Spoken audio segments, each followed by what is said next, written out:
Asdiqa, salam alaikum. Bonjour les amis. Bienvenue sur votre chaîne Bled Magharibia qui attend comme d'habitude et comme toujours votre soutien et vos encouragements en la partageant surtout autour de vous et auprès de toutes vos connaissances. Un tout grand merci pour votre aide. Dans cette 9e séquence, Bled Magharibia vient vers vous pour poursuivre tranquillement son petit bonhomme de chemin en votre précieuse compagnie, et je vous remercie pour votre fidélité et votre patience. Ce qui fait débat, ce qui fait discussion entre nous de Bled Magharibia, ou tout simplement tout ce qui fait dictature en Algérie, du 1, 2, 3, où va l'Algérie. À l'exemple des deux séquences précédentes, Bled Magharibia poursuit sa suite de questions-réponses à propos de sa chronique d'une existence sans histoire, ou plutôt chronique d'une inexistence sans histoire. Aujourd'hui, nous allons nous arrêter un instant pour tenter de répondre et de voir cette question du pourquoi pas, ou pourquoi plutôt l'Algérie est-elle détestée par le reste du monde, et pourquoi n'y a-t-il plus de juifs en Algérie. Depuis plusieurs années revient cette lancinante question, dont il est vrai qu'un lourd passé de défiance pèse sur les épaules de ce peuple. De la guerre de libération à cette fameuse décennie noire des années 90. Et qu'est-ce qui va empêcher d'effacer cette interrogation? Pourtant, une certaine vie, ou du moins incertaine, continue tout de même.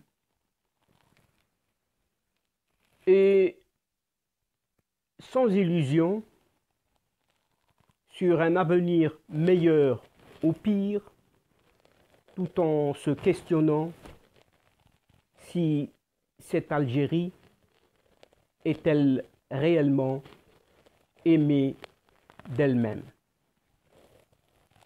Des familles entières ou entre amis envisageant de se rendre visite mutuellement entre eux se pourvoient ou se voient parfois ficelés et souvent ligotés de cette méfiance des entourages. Comme s'il fallait avoir perdu la tête pour oser s'aventurer dans ce pays.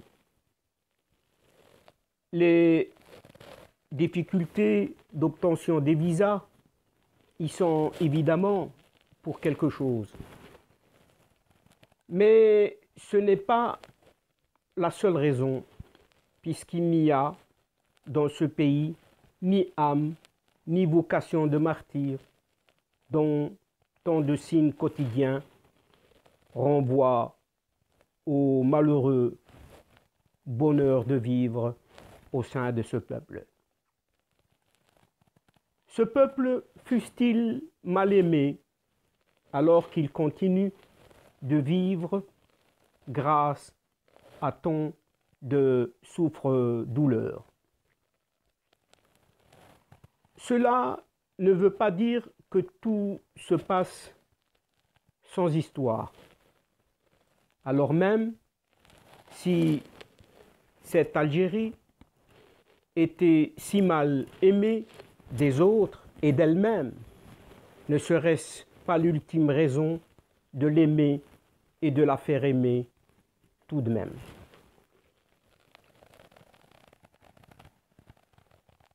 Quant à l'histoire des Juifs en Algérie, qui fait référence à l'histoire de la communauté juive algérienne, une histoire qui date du 1er siècle de notre ère, époque romaine, bien avant les conquêtes arabes de l'Algérie au 7e siècle. Sous la domination musulmane, les relations entre musulmans et juifs étaient pour la plupart pacifiques. Néanmoins, les juifs étaient des sujets de seconde classe, entre guillemets, en cette période, marquant durablement l'identité des communautés juives locales. Ces communautés juives locales, dont le statut était régi par la Dhimma. Et comme tout le monde le sait, certainement, la Dhimma n'étant qu'une protection assortie d'un statut juridique de nouveau, entre guillemets, inférieur, accordé aux chrétiens et aux juifs par la loi musulmane, une loi non régie en ce pays. En 1492, beaucoup de juifs espagnols trouvent refuge en cette terre appelée aujourd'hui Algérie. Après l'expulsion de l'Espagne et du Portugal par Isabelle la catholique, parmi eux étaient des érudits juifs respectés. L'une des plus importantes communautés juives d'Afrique du Nord était celle des Juifs algériens. Et c'est en 1805, 500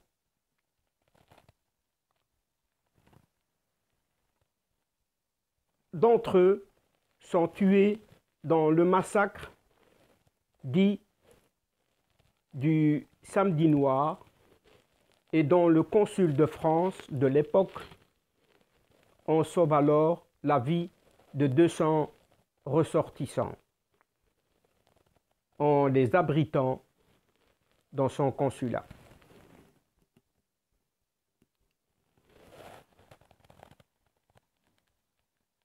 Le chef de la communauté juive d'Alger est décapité alors que des émeutes ravagent les plus importants quartiers juifs d'Alger, d'Oran, de Tlemcen, de Constantine, pour ne pas dire partout en cette Algérie. En 1815, 8 juifs sont brûlés sur le bûcher public Et c'est ainsi que les pogroms anti-juifs s'intensifient, détruisant et en pillant leurs biens.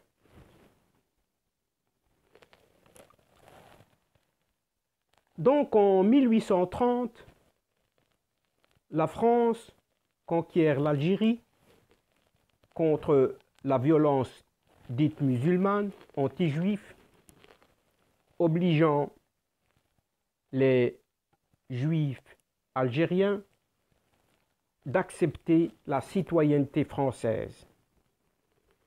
Alors que la population juive algérienne se situait aux alentours de 18 000 à 20 000 membres, principalement concentrés dans la zone côtière. Quelques 6 500 juifs vivaient à Alger, où ils représentaient plus ou moins 20% de la population. 2 000 à Oran, 3 000 à Constantine et 1 000 à Tlemcen. Et après sa conquête, le gouvernement français a rapidement restructuré le système légal ottoman. En 1882 et 1889, des foules musulmanes se déchaînent contre les juifs algériens, sachant qu'au XXe siècle, il y avait environ quelques 150 000 juifs en Algérie.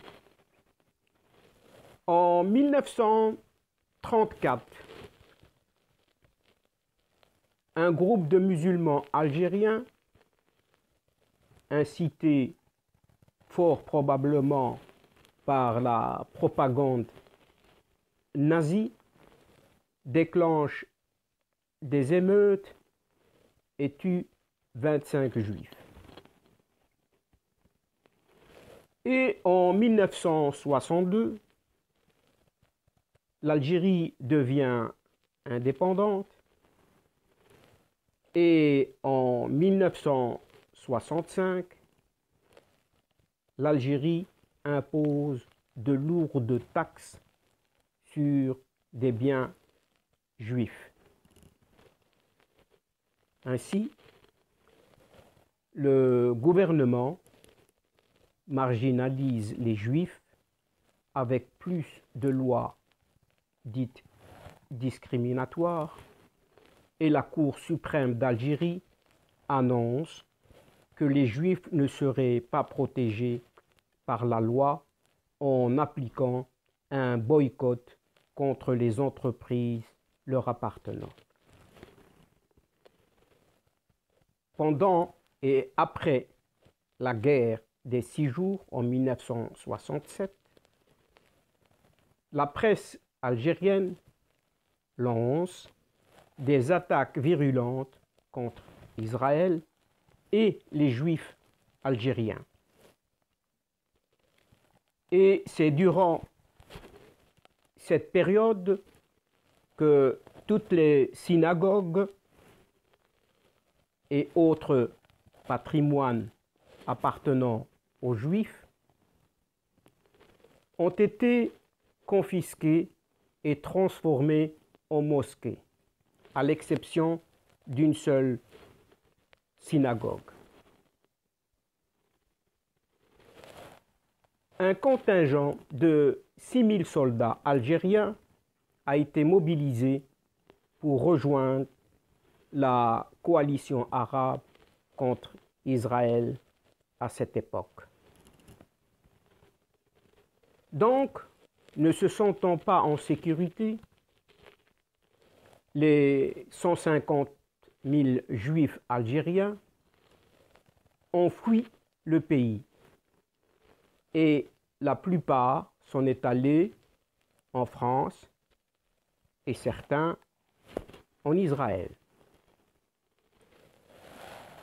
Craignant pour leur vie, ils ont tous fui le pays en 1994, puisque le groupe armé islamique, donc le GIA, menace d'éliminer les quelques juifs qui sont restés au pays. Au XXe siècle, les forces jumelles du nationalisme arabe et de l'islamisme radical ont détruit la communauté juive vieille de 2000 ans en ce qui concerne cette Algérie. Dès lors, en conclusion de cette séquence, la séquence d'aujourd'hui, peut-on continuer à affirmer que ces Algériens ont vraiment réussi leur indépendance? Nous sommes arrivés à la conclusion de cette 9e séquence, mais avant de vous quitter, en mettant fin provisoirement à cette chronique d'une existence sans histoire ou d'une inexistence sans histoire. Au plaisir de nous revoir bientôt pour une autre question de la même série. Je vous remercie pour votre attention et surtout pour votre fidélité. Aussi, je vous prie de ne pas oublier d'aider votre chaîne Bled Magharibia en vous y abonnant en masse et conseillez-le à vos amis, à vos proches en cliquant sur la petite main au pouce levé et d'actionner la petite clochette pour recevoir la suite de la chronique et les prochaines séquences vidéo. Pour ma part, je vous dis au revoir les amis, al-asdiqa, salamu alaykum wa rahmatullahi ta'ala wa barakatuh.